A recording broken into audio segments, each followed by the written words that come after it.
So about a week or so ago, someone made a comment on one of my videos and I didn't actually understand the comment, so I thought I'd better go and watch the video so I can respond. And it was the Horseshoe heart video, which isn't particularly old, but when I watched it, God, what a rank amateur I looked.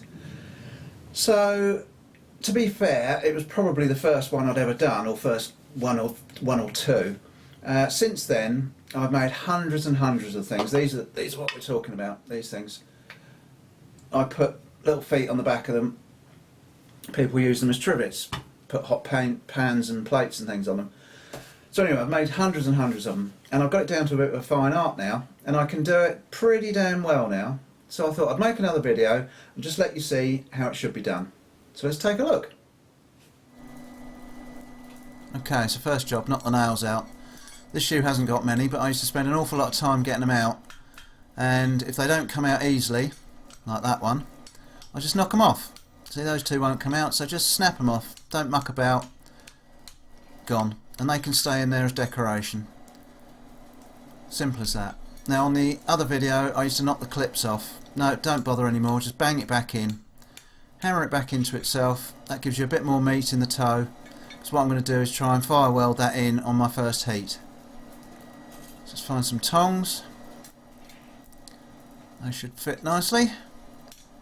Let's get it warmed up.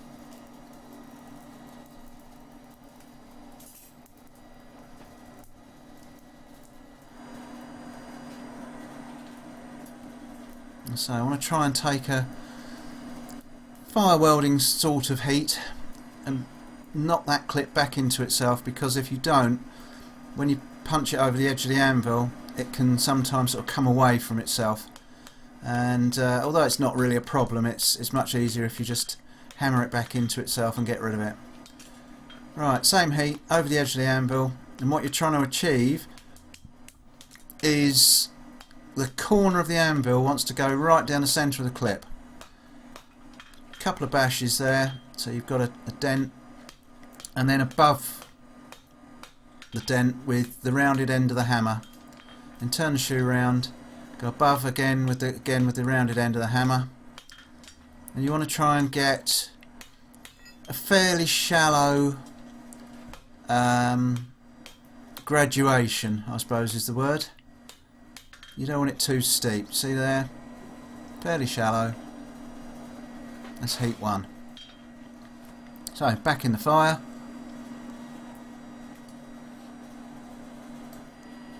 Take another good warm heat. See, again, that's almost burning. Bash it over. Go as far as you can, easily like that, then turn it round and then bring it back towards yourself. Just bash it back towards yourself. You see you're hitting in the same spot, just moving the shoe with your left hand, keeping it the same width. That's it. Heat 2.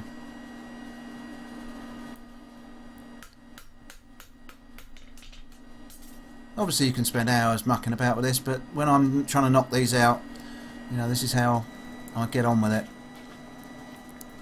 So then heat 3, again, a nice warm heat. Same process, bash it over, drop your left hand as far as you want to go, turn it round, and then raise your left hand. So your hammer's just basically going up and down in the same spot. Your left hand, or your tong hand if you're right-handed or left-handed, is moving, doing the work. Your hammer's just providing the power. And there you go. That's it. Then all you've got to do, close it up. Simple as that. Just make sure the 2 points come together.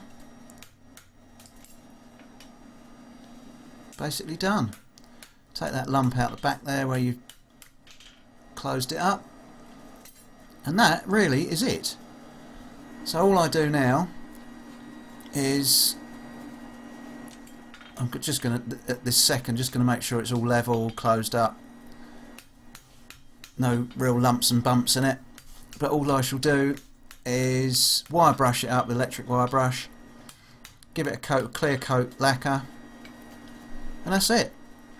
So there you go, 3 heats, and you can knock out a fairly respectable horseshoe heart, which you can flog on online or at fetes, give to family, friends, horse owners, whatever you like.